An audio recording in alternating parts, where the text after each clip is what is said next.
¿qué nos dice ese mensaje de la iglesia de Esmirna? Una iglesia fundada hace más de 2000 años, poquito menos quizás.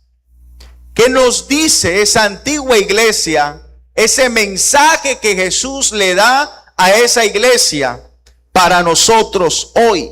¿Cómo lo aplicamos? ¿Qué tiene que ver con nosotros también? Porque de algo estamos seguros, que este mensaje a las 7 iglesias no tiene que ver única y exclusivamente con las iglesias de Asia Menor, a las cuales Jesús habló en aquel entonces, sino que, por supuesto, que se aplica a nosotros hoy. Vimos el domingo pasado que a la iglesia de Éfeso el Señor la elogia porque era una iglesia que tenía discernimiento y detectaba a los falsos maestros. Tenía ese discernimiento pulido, afinado. Y también era una iglesia que trabajaba, que se esforzaba para servir, para hablar del evangelio quizás. Pero el Señor tenía una queja, una sola cosa en contra de la iglesia de Éfeso. ¿Cuál era? Que había perdido su primer amor. Y si usted no escuchó la predicación, ahí tenemos en el canal de YouTube todas las prédicas las estamos subiendo y las lecturas también. Puede acercarse, darle un like, suscribirse y ya. Y ahora nos corresponde hablar de la iglesia de Esmirna. Y como mi esposa dijo, en la Esmirna sobresalta un personaje muy importante en la historia de la iglesia, y es llamado Policarpo. Nosotros en Colombia conocemos a Policarpa, ¿verdad? Una guerrera colombiana que se enfrentó ante la corona española y que también creo que fue mártir precisamente por eso. Pero en la historia de la iglesia, el año 80, 90 después de Cristo, el personaje principal de Esmirna es un obispo. Era obispo de una iglesia, de la iglesia de esta ciudad Esmirna. Y la iglesia de Esmirna era una iglesia que servía a los demás. Y su líder Policarpo, que era discípulo del apóstol Juan, también tenía esa expresión de amor ante los necesitados de aquel entonces. Pero la iglesia estaba siendo perseguida, le prohibían predicar, le prohibían hablar en el nombre de Jesucristo. Y fueron por el pez más gordo, que era Policarpo, el líder de los cristianos en Esmirna. Llegaron hasta su casa, lo sacaron y le pusieron el reto: o niega a Cristo, y si no lo niega, va directamente a la hoguera. Y era presionado por eso. Y sabemos las palabras de Policarpo: durante 86 años he servido a mi Señor y no me ha hecho ningún mal. ¿Cómo yo he de negarle? Dijo Policarpo en ese momento tan difícil. Así que Policarpo se entregó como un mártir por amor a Cristo. Y eso revela mucho lo que es esta iglesia de Esmirna. La iglesia de Esmirna era una iglesia que tenía varias características. Número 1, en el versículo 9, mire lo que se dice: yo sé de tu sufrimiento y de tu pobreza. El Señor Jesucristo conocía plenamente la necesidad de esta iglesia. Fíjese estas características. Era una iglesia que sufría. Y era una iglesia que tenía pobreza. Y eso se puede entender en el sentido sociológico. ¿Por qué sufría? Porque eran perseguidos por anunciar a Cristo. Eran perseguidos por anunciar a Cristo. Así que eso le costaba sufrir. Que los sacaran de sus casas, familias enteras, que les llevaran al circo romano, que les quemaran allí vivos, a carne viva. Eso es sufrimiento. Y también eran pobres. ¿Por qué eran pobres? Y estamos hablando literalmente. Eran pobres porque no les permitían trabajar.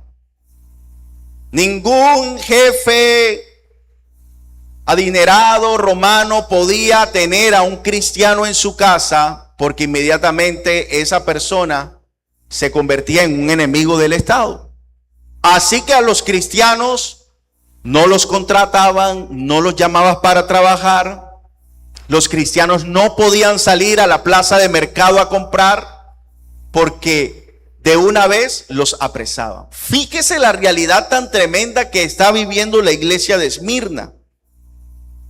Sufría y era pobre.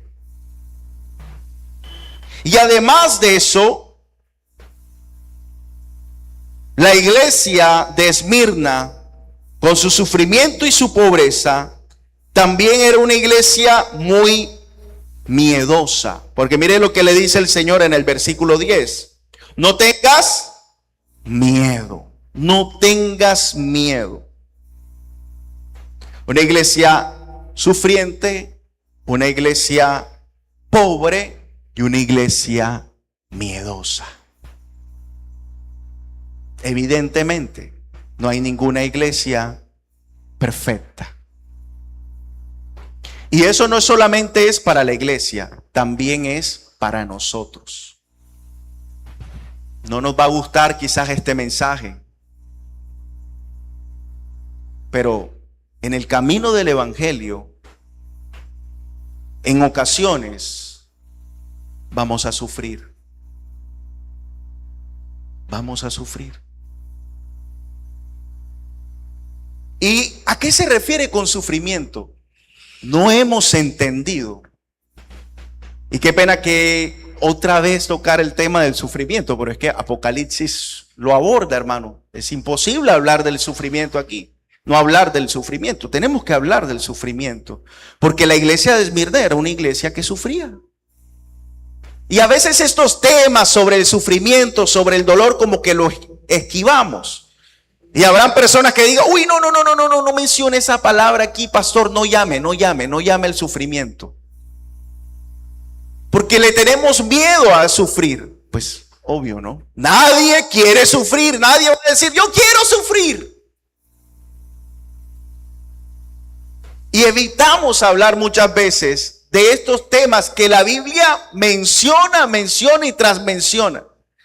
Porque de eso se trata, de alguna manera, va implícito dentro del paquete de ser cristiano. No solamente va metido el ser próspero, que lamentablemente muchos buscan a Dios para ser prósperos. Como decía un viejo evangelista en Estados Unidos, que muchas veces cuando evangelizamos le decimos a la gente, acércate a Cristo porque Él tiene un plan maravilloso para tu vida. ¿Será que esa manera de evangelizar servía para los cristianos de aquel entonces? ¿Cuál era el plan maravilloso? ¿Morir? Ser cristiano en este tiempo era morir literalmente. ¿Cuál era el plan maravilloso? Por eso hay que tener mucho cuidado con la manera en que uno presenta a Cristo. Plan dentro del paquete de ser cristiano va incluido el sufrimiento. Y el sufrimiento no hay que evitarlo. El sufrimiento hay que saberlo enfrentar con fe, con sabiduría y con fidelidad a Dios.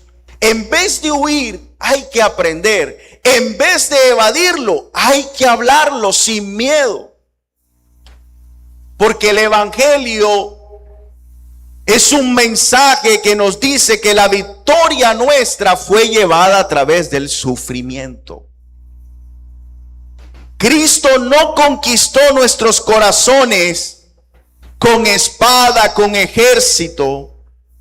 Cristo no ganó la victoria a través de su poder, que lo tiene, sino a través de una cruz, a través del sufrimiento, o como cantábamos, con una corona de ¿qué? De espinos. Se hizo rey. ¿Cómo se hizo rey? ¿A través de votaciones? ¿A través de gloria? ¿A través de aplausos? No, se hizo rey a través de una cruz. Y esta iglesia estaba sufriendo, pero lo más hermoso es que el Señor le dice: yo conozco tu sufrimiento. Y Él no lo dice como alguien que está ya sentado en su trono. Ay, yo conozco todas las cosas y sé que está sufriendo. Desde acá lo veo. No, lo más hermoso es que tenemos un Señor que no solamente conoce el sufrimiento teóricamente o visiblemente, sino que nuestro Señor Jesucristo lo vivió en carne propia. Él sabe muy bien lo que es sufrir. Sufrir. ¿Cuántas cosas no sufrió Dios en la persona de Jesús? Jesús fue un inmigrante que tuvo que dejar su pueblo. Y quizás aquí hay personas que tuvieron que viajar de un pueblo a otro buscando esperanza. Jesús pasó por eso. Jesús no tuvo un buen nacimiento, un nacimiento esperado, con una cuna comprada con antelación, con la ropita comprada, con un baby shower anticipado. Jesús no tuvo nada de eso. Su nacimiento fue un nacimiento caótico, que ni siquiera tenía un lugar donde poder nacer. Jesús sabe lo que es ser rechazado por la familia, porque cuando creció su familia, sus hermanos se burlaban de él y decían que estaba loco. Jesús sabe lo que es ser malinterpretado por la gente, así como muchas veces a nosotros nos malinterpretan. Jesús sabe y conoce en carne propia lo que es ser traicionado por sus propios amigos. Que quizás tú también has pasado por eso. Una traición de alguna amistad o una traición de alguna pareja. Y si hablamos de Jesús, pero si hablamos de Dios, Dios mismo sabe y conoce lo que es perder a su hijo y que lo sacrifiquen, lo crucifiquen de manera injusta. De pronto alguien aquí ha perdido a un familiar, ha perdido un ser querido. Jesús conoce, Dios conoce tu sufrimiento, no solamente porque lo ve, sino porque lo vivió en carne propia. Y Jesús, el Señor, le dice a esta iglesia: yo sé, yo conozco de tu sufrimiento. Pero el sufrimiento no es todo, hermanos. El sufrimiento Dios lo permite para pulir nuestra fe, para desarrollar carácter en nosotros, para desarrollar fidelidad, para crecer en sabiduría. El sufrimiento Dios no lo permite para acabarnos, para arruinarnos. El sufrimiento no es conclusivo, y el sufrimiento en un cristiano no es sinónimo de derrota. Es sinónimo que aún pasando por ese momento duro, significa que podemos ver la mano de Dios con nosotros, aunque a veces lloremos y lloremos de dolor. Sufrimientos de todo tipo. Los cristianos también sufrimos. Los cristianos también sufrimos.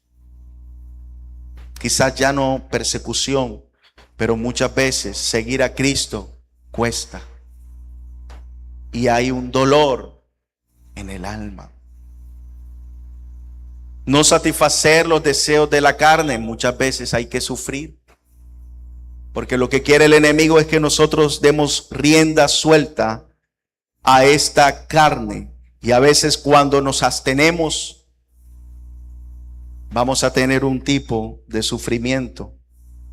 Porque no hacer nuestra voluntad es doloroso, es doloroso. No hacer, negarnos a hacer nuestra voluntad para hacer la voluntad de Dios es doloroso.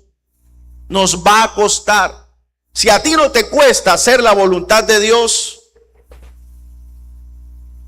yo tengo que revisar eso. A veces veo hermanos sorprendidos diciendo, uy, pastor, esto es duro. Sí, que nadie dijo que era fácil.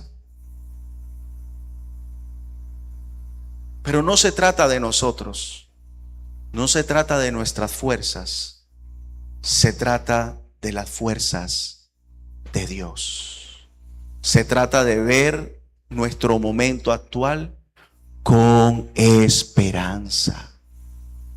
Porque eso no es definitivo. Vamos a salir de esa prueba, de ese sufrimiento, porque Dios está con nosotros y yo estoy con Él. Pero hay que asumir, no sé si ahora mismo ustedes están enfrentando una prueba, pero hay que prepararnos. Hay que prepararnos. Lo otro que vive esta iglesia es la pobreza. Y ya sabemos qué tipo de pobreza, era literal la pobreza. A veces cuando uno sufre un tipo de enfermedad, un tipo de pérdida, la gente comienza a sospechar, ¿verdad? Como que está en pecado. O como que me están haciendo algo. Eso también a mí me pasó un día, ¿no? Un día estábamos mirando, se daña la moto, se me dañó el celular, me compré uno a la semana, me atracan, mi esposa se le daña un computador, eso fue como una semanita así, bueno, alguien creo que Zoe se enferma, o mi esposa se enferma también, hermano, uno comienza a decir, ¿qué está pasando? Uno comienza como que a dudar. ¿Qué es lo que sucede? Y comienza a dudar y a desesperarse y a preguntarle a Dios qué está pasando. Y también uno comienza a hacerse ideas. ¿Será que nos están echando algo? ¿Nos están echando brujería? Y en esa semana discutimos. Que tú tienes la culpa, que no sé qué. Y llegamos a la iglesia también molestos. Ay, estoy revelando cosas, perdón, amor. O ustedes no llegan, no, nadie, no. Y pensamos, nos están trabajando, yo creo que existe el mal, que existe la brujería. Y que uno puede tener ese pensamiento, hermanos. Pero recuerde que no solamente el sufrimiento, el dolor y la pérdida viene producto de algún mal que nos están echando. Muchas veces es voluntad de Dios y Dios la permite para moldear nuestro carácter. Así que hay que saber asumirla y no satanizarla. Ese Satanás me están echando algo. No, debemos asumir con una perspectiva cristiana, con una perspectiva del evangelio, de que caminando con Cristo esas cosas pueden llegar a suceder. Lo importante es no perder la fe y seguir siendo fieles a Dios. Eso es lo que Dios quiere. Y eso es lo que el Señor Jesucristo le dice a esta iglesia. Estaba pasando por pobreza. Ay, nadie quiere ser pobre. Nadie. Obviamente que tanto el sufrimiento como la pobreza no siempre viene de Dios. Muchas veces viene, por ejemplo, el sufrimiento viene por causa de nuestra imprudencia, de nuestra falta de sabiduría, de nuestra terquedad. ¿Sí? de nuestra desobediencia a Dios, a la voluntad de Dios, quien es desobediente a la voluntad de Dios va a tener consecuencias y va a sufrir esas consecuencias. Pero no estamos hablando de un sufrimiento por causa de nuestra imprudencia. Estamos hablando de un sufrimiento que viene de parte de la providencia y la soberanía de Dios. Es decir, que Dios lo permite como parte de su plan para nosotros. No que nosotros provocamos el sufrimiento. Y la pobreza también nosotros la podemos provocar. ¿Cómo podemos provocar pobreza? Podemos provocar pobreza a través de nuestra pereza, nuestra falta de diligencia, nuestro esmero por trabajar, por hacer las cosas bien, por esforzarnos, por quedarnos ahí quizás en la casa mirando el techo, esperando que caiga, que venga la llamada. Muchas veces la pobreza viene así, y sobre todo en nuestras culturas latinoamericanas, que quizás estamos acostumbrados a que todo venga al gratín, esperando que nos den. Ese es un tipo de pobreza generada por uno mismo, pero hay una pobreza que muchas veces Dios permite y que también una escasez podemos hablar. Porque la pobreza tampoco hay que satanizarla. Toda pobreza es del diablo, es del enemigo. Y muchas veces cuando vemos a alguien quizás viviendo en escasez, comenzamos a pensar las causas. Eso es mínimo que no está diezmando.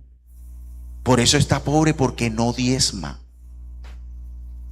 Porque no es generoso. Puede ser, pero eso ya es una pobreza generada por uno mismo. Pero hay una pobreza que Dios permite. No es eterna, pero Dios permite muchas veces la escasez. Y sabe que a veces es bueno para saber dónde está nuestra confianza y nuestra felicidad. Porque muchas veces dependemos del dinero. Muchas veces nuestra felicidad, nuestro gozo y nuestra paz depende de qué tan lleno está mi nequi. Si mi nequi está lleno, estoy feliz. Si está con 0,5, estoy triste. Y muchas veces Dios permite eso.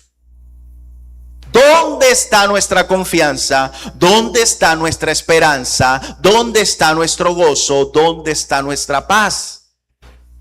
¿En qué tanto tengo mi cuenta, mi bolsillo lleno? Y muchas veces Dios lo va a permitir. ¿Estamos preparados para asumirla de la mejor manera? Yo creo que la iglesia muchas veces no se prepara para eso. ¿Estamos preparados para cuando venga el sufrimiento? Cuando venga la escasez. Hay países que nunca se prepararon para eso. Hay cristianos que nunca se prepararon para eso. Pastor, ¿hay que prepararse para eso? Yo no digo que prepararse, pero sí concientizarse desde el evangelio. Amén. Desde el evangelio. Prepararse espiritualmente, emocionalmente y también físicamente. Tener los ahorros y demás. Mire, por ejemplo, Venezuela. Después de vivir tanta prosperidad, se fue a pique todo. Y eso nos enseña que lo material es efímero. Y dentro de Venezuela habían cristianos también. Y no sabemos qué vaya a pasar en Colombia. Y no sabemos qué nos depara. Porque precisamente lo que muchas veces se ve de Apocalipsis es un futuro distópico, es decir, difícil. Es un futuro pesado. Porque recuerden que Apocalipsis habla de jinetes, de hambre, de plagas, de sellos, del 6:6. Y podemos mirarlo desde esa manera. Podemos decir que vendrán tiempos difíciles. No sabemos quién vaya a quedar en la presidencia y no sabemos en Colombia quién sea presidente y cómo gobierne el país. ¿Y cómo queda el país ahora con este presidente que sale? Si con deudas, con déficits o con una riqueza. No he estudiado eso. Y no sabemos qué vaya a pasar con el que entra. Pero hay que estar preparado y siempre recordando que aunque venga el sufrimiento o la pobreza, Cristo es nuestro Redentor y Salvador. Nuestra esperanza, mi esperanza, no está en el César de turno, en el presidente de turno, sino en Jesucristo, mi Salvador. Y mire lo que le dice Jesús a esta iglesia. Yo sé de tu sufrimiento y tu pobreza, pero tú eres ¿qué? Rico, le dice en el versículo 9. Pero tú eres rico. ¿Rico en qué? Y a algunas personas le parecerá unas palabras como que algunos dirán, yo quiero ser rico es en plata. Eso ser rico en fe, en emociones, rico espiritualmente. No. Como me decía, escuchaba esta semana a alguien que decía, que la plata no hace feliz. La plata hace feliz. Hermano, yo no entraba, yo nada más escuchaba y bueno, esto me sirve para la prédica. Y lo decía así de manera insultante, ¿no? Esas personas tontas que dicen que la plata no es lo que trae felicidad. A mí sí me trae mucha felicidad, fíjese. Y yo, por eso. Ese pensamiento es muy pobre. Muy pobre. Eso sí es pobreza. Jesús le dice, tú eres rico. Era una iglesia rica en fe, rica en confianza. Era una iglesia incluso rica en generosidad. Porque aún en medio de su pobreza se dice que la iglesia de Esmirna buscaba huérfanos y los traían a sus casas, y lo poquito que tenían le daban de comer y atendían a muchos niños huérfanos que había en aquel entonces en Esmirna. Muchos esclavos que se escapaban de sus amos, que se convertían en cristianos, se escapaban de sus amos, y quienes los acogían en sus albergues. De ahí es donde vienen los albergues, los cristianos. Personas como Policarpo que lideraban eso. Por eso Jesús le dicen que ellos son ricos. ¿Por qué? Porque aún en su pobreza material, ellos no dejaban de ser generosos. Porque hay que aprender que para ser generosos no necesito abundancia. El apóstol Pablo nos enseña en Filipenses cuando dice, por todo y en todo estoy preparado. Sé vivir en la abundancia y sé vivir en la escasez. Y ahí es cuando viene el versículo que a todos nos gusta, pero no leemos lo anterior. Y ahí comienza a decir, todo lo puedo en Cristo que me fortalece. Mire lo que dice el apóstol Pablo, sé vivir en la abundancia. Es decir, que cuando tengo abundancia, soy agradecido. Cuando tengo abundancia, soy mesurado. Cuando tengo abundancia, soy humilde. Porque hay personas que cuando tienen abundancia, se olvidan de ser agradecidos. No dan gracias. Hay personas que cuando tienen abundancias, se creen que la última Coca-Cola del desierto. Tengo un trabajo mejor que los que tiene mi familia. Tengo un sueldo mucho mejor. Y comienza el orgullo. El apóstol Pablo dice, sé vivir en la abundancia. ¿Cómo es vivir en la abundancia? Soy una persona agradecida. Soy una persona humilde. Y cuando tengo abundancia, soy una persona generosa. Pero a veces no estamos enseñados a saber vivir en la abundancia. El apóstol Pablo decía, sé vivir en la escasez. Y lo mismo, cuando llega la escasez, ¿cómo es saber vivir en la escasez? Ser agradecido también. También hay que ser agradecido en la escasez. Y no dejar que nuestro corazón se llene de amargura. Ser agradecido y no empezar a compararnos.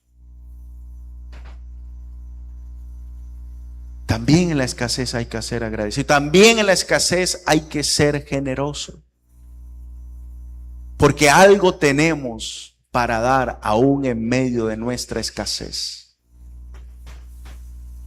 Porque tenemos incluso más que muchas personas que no tienen absolutamente nada. Me gustaría contar la historia que muchos ya saben, en medio de nuestra escasez, un tiempo acá en pandemia. Estábamos mi esposa y yo en la casa cuando la iglesia quedaba ahí junto a la casa. Y había momentos cuando yo salía y encontraba una familia de inmigrantes de Venezuela durmiendo a las afueras de la iglesia. La parejita y los 5 niños. Y un día uno de ellos se me acerca y me dice, ¿usted es el pastor de la iglesia? Uno como que le dan ganas de decir ahí en esa, no, soy el que cuida la iglesia. El pastor no está. Pero por supuesto, no dije, sí, ¿qué necesita? Pastor, es que no tenemos leche, no tenemos para el desayuno, ahí están mis 5 hijos, pastor, no tenemos dónde dormir.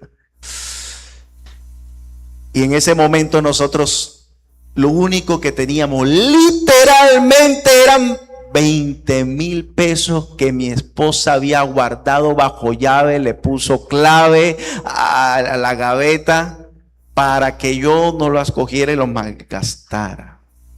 Y yo recordé eso, aquí hay unos 20,000. Y había recordado que ella me había dicho que ahí están esos 20,000 para esta semana, porque eso es para comprar panes y para comprar la leche. Ya lo tenía bien clarito, me había aprendido bien la lección. Y yo vi a estos 5, con la pareja eran 7, y nosotros solamente en ese tiempo éramos 3 porque no había llegado la bendición de Teo. Y yo dije, bueno, por lo menos nosotros tenemos donde dormir, tenemos un tomate, una cebolla. ¿Será comer tomate? Hermano, fui a esa gaveta que tenían seguro y cuando la toqué sentí un corrientazo, pero los cogí de todos modos y le dije, esto es lo único que tengo. Se los entregué. Creo que le fui y compramos el pan y la leche ahí cerca de la panadería. Para el hotel no tengo, solamente eso. Hermano, cuando mi esposa va a buscar a esas 2 policarpas que estaban ahí, no encuentra. ¿Qué hiciste con esos 20,000 pesos?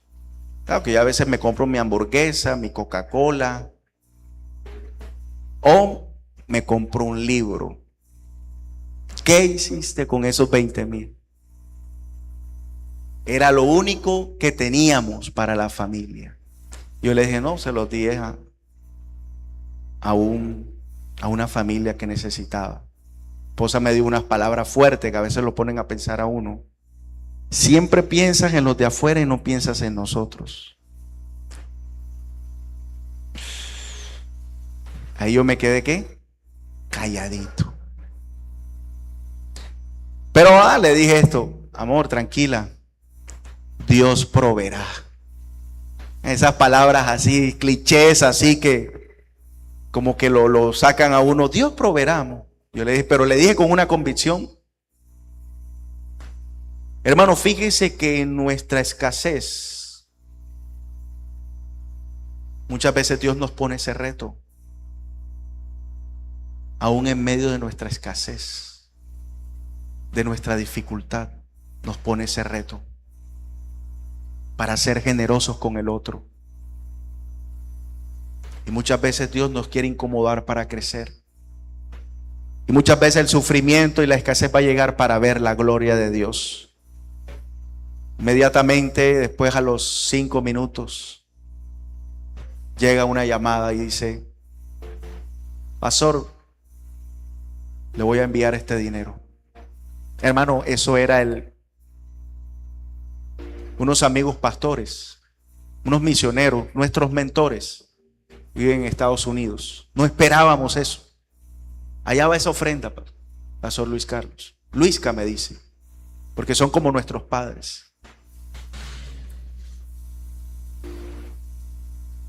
Era 100 veces más de esos 20,000 pesos. Y entendí que hay que saber vivir en la escasez. Y que cuando llegue el sufrimiento y la escasez, no hay que renegar de Dios. Pero muchas veces eso pasa. Y pueda que sea normal en nuestro corazón. Y pueda que tengamos miedo también. Pero de algo debemos saber nosotros como cristianos. Es que Dios es fiel y no nos abandona en esos momentos. Y eso es lo que le dice a la iglesia de Esmirna. Versículo 10 dice: no tengas miedo de lo que estás a punto de sufrir. Incluso el Señor Jesucristo le profetiza sufrimiento. Versículo 10. No tengas miedo de lo que estás a punto de sufrir.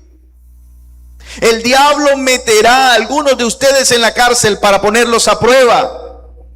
Y sufrirán por 10 días. Jesús está profetizando que van a sufrir. Ay, Jesús, ¿por qué profetizas eso? Porque eso hace parte del plan de Dios. ¿Quién nos mentió esa mentira que el sufrimiento es para mal? El sufrimiento que viene de Dios es para bien. Es bondadoso, es purificador, es aleccionador, es pedagógico. El sufrimiento es bendito, pero el de Dios. Pero nos dice que ese sufrimiento, los números en Apocalipsis son simbólicos también. Nos dice que ese sufrimiento será por ¿cuántos días? Lo que significa no es que sean 10 días literales. Lo que significa eso es que el sufrimiento tendrá un límite. Un límite, no va a ser para siempre. Que el sufrimiento es reducido. No sé qué tiempo, pero lo que significa que sean 10 es que el sufrimiento será corto. Tendrá un plazo. No será siempre. Pero lo vamos a pasar. Jesús, oiga, profetas que digan eso hoy en día, como Jesús aquí está diciéndole eso a la iglesia, muy poco. Muy poco. Mejor lo echan de la iglesia el profeta que venga diciendo eso. Esos son los profetas que necesitamos. Bueno, no que solamente nos hablen de sufrimiento, sino que nos digan la verdad. Que nos digan la verdad. ¿Qué es lo que? Y Jesús aquí está diciéndoles eso. Pero les dice: no tengan miedo. Ese sufrimiento durará 10 días. Y sigue diciendo: pero si permaneces fiel, incluso cuando te enfrentes a la muerte, te daré la corona de la vida. Dios nos dará una corona única y especial. Una corona incorruptible, una corona que no se daña, una corona que no se echa a perder, una corona que nadie más destruirá, una corona imperecedera, una corona pura que el Señor mismo nos las entregará a nosotros. Pero para que Él nos las entregue, ¿qué debemos ser? una iglesia fiel, aún en los momentos de prueba. Que en esos momentos de prueba yo no mengüe mi oración. Que en esos momentos de prueba y de sufrimiento yo no deje de congregarme. Que en esos momentos de prueba yo no deje de ser fiel a Dios, sino que me mantenga firme en su palabra, en su presencia, y creyendo de que voy a vencer, de que voy a salir victorioso. No sé por lo que estás pasando en esta mañana. Quizás algunas familias están pasando una enfermedad que no esperaban. Una enfermedad que les tomó por sorpresa. He conocido muchos pastores que han pasado por momentos difíciles siendo pastores.